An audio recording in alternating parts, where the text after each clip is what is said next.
Kita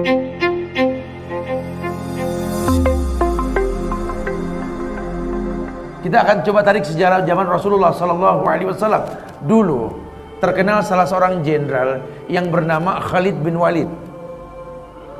Jenderal Khalid bin Walid ini jenderal yang seumur hidup berperang tidak pernah kalah perang. Bahkan sampai nyaris Rasulullah pun kalah perang melawan pasukan Khalid bin Walid ketika perang Uhud, karena dia belum masuk Islam saat itu.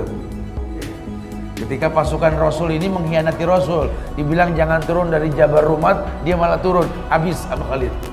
Khalid nyaris gak pernah kalah perang. Satu waktu ketika Rasulullah sudah wafat, digantikan sama Abu Bakar, kemudian digantikan sama Umar ibn Khattab. Penaklukan kota Palestina.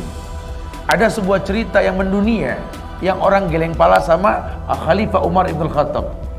Dalam penaklukan kota Palestina, kota Palestina yang Nabi Isra dan Mi'raj menuju Palestina. Di kota Palestina tersebutlah Umar mempertontonkan melawan negara Romawi, pasukan Romawi yang terkenal sekali di bawah di bawah komando Heraklius dengan jenderal yang bernama Jenderal George. Ini Umar membuat sebuah strategi, Jenderal Khalid diganti sama bawahannya, prajuritnya. Dicopotlah Jenderal Khalid, diganti Abu Ubaidah bin Jarrah. Saat itu masyarakat geger. Ini Umar kemana otaknya? Lah kok jenderal yang hebat, yang nyaris tak pernah terkalahkan, diganti sama anak buahnya sendiri, prajurit biasa untuk mimpin pasukan menaklukkan Romawi. Jangan-jangan emang Umar sentimen ini. Umar ini betul-betul nggak bener. Gimana kita mau mengambil Palestina dari tangan Romawi kalau pemimpinnya seperti ini?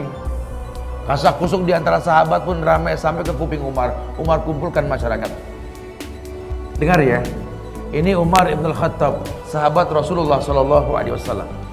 Khalid bin Walid sahabat Rasul, Khalid bin Walid sahabat Umar. Tidak ada sedikit pun kebencian dalam hati ini kepada Khalid bin Walid. Adapun ku ganti jenderal yang hebat bernama Khalid bin Walid ini dengan Abu Ubaidah bin Jarrah. Permasalahannya cuma satu. Bagaimana kita mau menang melawan Romawi, merebut Palestina? Kalau yang terjadi kalian beranggapan di mana ada Khalid, di situ ada kemenangan, dan itu syirik. Sementara ayat mengatakan wa ma lizolimina min ansar. Allah berfirman, tidak akan pernah ada penolong buat orang yang berbuat syirik. Ingat wahai umat, kata Khalid, kemenangan dari Allah, bukan dari kita. Kita menang karena rahmat Allah. Karena rahmat Allah Indonesia merdeka. Terbayang tidak? Kalau kesyirikan yang merajalela, agama diintimidasi, mempertahankan pun kita tidak akan pernah mampu. Bagaimana membuat merdeka? Ini perkataan Umar. Ku ganti Khalid dengan Abu Ubaidah, kan aku khawatir Allah tidak memberikan kemenangan kepada kalian. Adanya kesyirikan. Sementara Allah yang tolong kita, bukan manusia yang tolong kita. Tergantikanlah Khalid bin Walid dengan Abu Ubaidah bin Jarrah. Tetapi Umar tetap memerintahkan Khalid untuk berperang di bawah perintah mantan anak buahnya. Itu kasak kusuk semua orang ngomong ke Khalid. Emang enak jadi anak buah. Nantinya nyuruh, sekarang disuruh. Kasak kusuk. Gengsinya betul-betul diuji nih Khalid. Apa kata Khalid?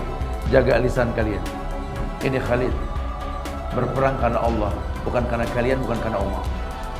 Harusnya kalian bersyukur, berjumpa dengan aku langsung. Dulu aku jenderal, sulit ketemu kan? Sekarang aku orang biasa, ayo mumpung ketemu nih. Harusnya kalian tanya, Khalid, kenapa kamu gak pernah kalah perang? Tanya. Ini bukan jenderal abangan ini, bekelas. Memang jabatan karena peluh dan keringat. Dibuka baju Khalid, kau lihat mana bagian pori-pori di kulitku ini, kecuali sayatan pedang. Sekarang kau tanya kepadaku, kenapa aku bisa menang dan tak pernah terkalahkan? Tanya. Mumpung begini, dan kalau diangkat lagi susah lagi. Mereka pun bertanya kepada Khalid bin Walid, apa yang membuat engkau bisa menang wahai Khalid? Kata Khalid, Aku dititipkan kemenangan oleh Allah karena aku berpegang dengan sabda Rasulullah sallallahu alaihi wasallam. Beliau mengatakan bahwa permisalan diri orang yang berzikir kepada Allah dengan orang yang tidak berzikir adalah mayit dan orang hidup. Ketahuilah wahai sahabat-sahabatku, wahai pasukan Umar bin Khattab, kita sedikit berperang, selamanya kita lebih sedikit, tapi kita orang yang berzikir. Musuh kita lebih banyak dan lebih cukup perbedaraannya. Demi Allah, mereka kafir tak pernah berzikir. Saya selalu berkata kepada pasukan saya, hancurkan mayit-mayit tersebut. Kita hidup, mereka mayit. Jangan pernah bersandar kepada mayit. Kita yang hidup, kita yang berzikir. Wa ma ramaita id ramaita walakinallaha rama. Itu yang Rasul sampaikan kepada Sa'ad bin Abi Waqqas. Tidak ada manusia secermat Sa'ad bin Abi Waqqas ketika dia memanah. Kenapa? Tingkat kecemburuan yang tinggi Sa'ad bin Abi Waqqas, bahwa dia melempar karena Allah. Allah yang mengatakan, wa ma ramaita id ramaita walakinallaha rama. Dia tidak melempar, Allah yang melempar. Masya Allah.